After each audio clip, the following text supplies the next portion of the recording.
Morning. It's Friday, August 13th. And this morning I want to talk about setting the bar.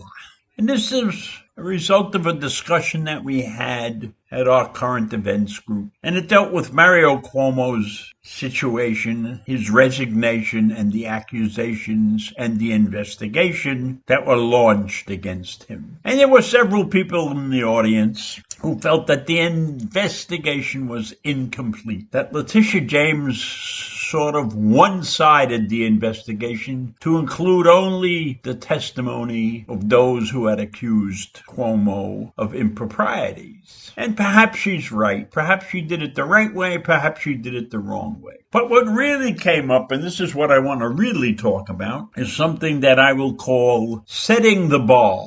The behavior of many people is determined in our eyes by the level at which we attempt to understand that person. So we can set a high bar for people and a low bar for other people, and people will do the same thing. And you will excuse one because of the bar that you have set for that particular person. But you will become extremely angry at the other person for doing the same thing because you have set a lower bar for that person. So having said this, I want to talk about Rand Paul, who was suspended from YouTube because he gave out misinformation associated with the masks. And I know that many of us have seen him arguing with Dr. Fauci about the pandemic and about the information that has been given out by the CDC and Fauci's so-called misinterpretation of the information, and Rand Paul feeling that much of what Fauci said is incorrect and we shouldn't be hiding behind our masks. And in his rant,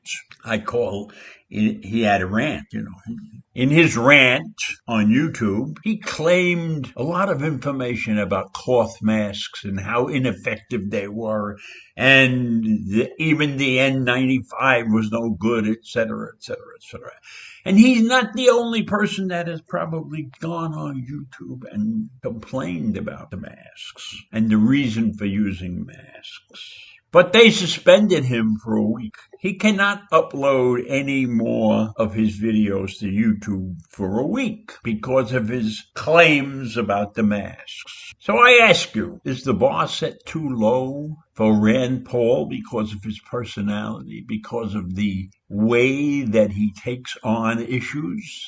He's a very confrontational guy, and he's paying the price for that as far as YouTube is concerned. Because I am sure that there are many, many, many people out in YouTube who give out misinformation or inaccurate information, and they are not suspended. But I think they did the right thing with Rand Paul. He's a public figure, a well-known public figure. And there are many who side with him because of his cantankerousness. There are many that like what he says because they wouldn't say that. But in this case, YouTube was right. The information he spewed was wrong. And the practice of giving out bad information is not good in this situation. In a situation where lives are at stake, adult lives and children's lives. And when a respected figure in many parts of this country, like Rand Paul, although I don't know how anybody could respect him the way he behaves, but he's been elected a couple of times, and he is a doctor, and they probably suspended him not because of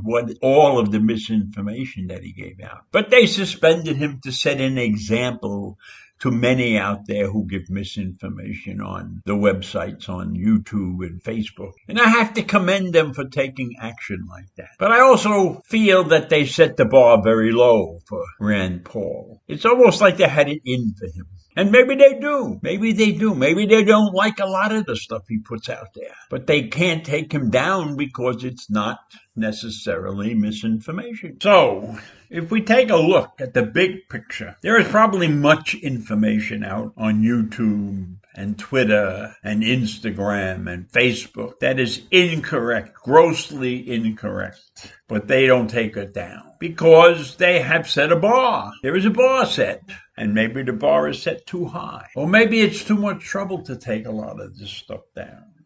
Or maybe they're constantly worrying about infringing on the people's rights. But opinion is one thing, and I have no problem with people voicing their opinion. But when you lie and distort the facts, then you should be taken down. That's the bar you need to set. You need to set a bar for truth, for honesty, not for your own individual preferences.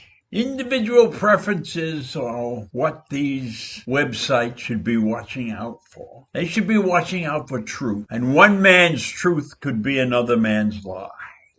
So setting the bar is not an easy thing. It's extremely difficult. And we as human beings set our own bars based upon our personal experiences, based upon our visions of expectations of what people should be doing with their lives and how they should act. I would caution all of us to think about the bars that we set for people. Are we being fair to them? Or have we let our own prejudices get in the way of giving people a fair shot? And I know that's a very difficult thing when we see the turmoil that's going around our country and our neighborhoods, and even amongst the people that we know pretty well. I just want you to think about it. Think about the bars you have set for people. And when you get in a situation, think about whether that bar is too high or too low. And I know that for people that you love, you probably set a very high bar.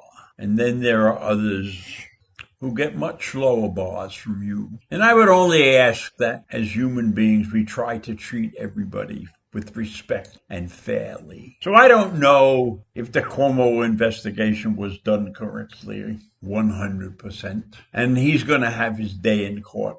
And I'm glad he resigned. I was in favor of him resigning a while back. And I'm happy with YouTube's decision to shut Rand Paul down, although I don't think that will change his attitude at all. In fact, I think it will make him more cantankerous because I think he loves to be in the public eye. So that's all I have to say this morning, and I will see you tomorrow. Bye.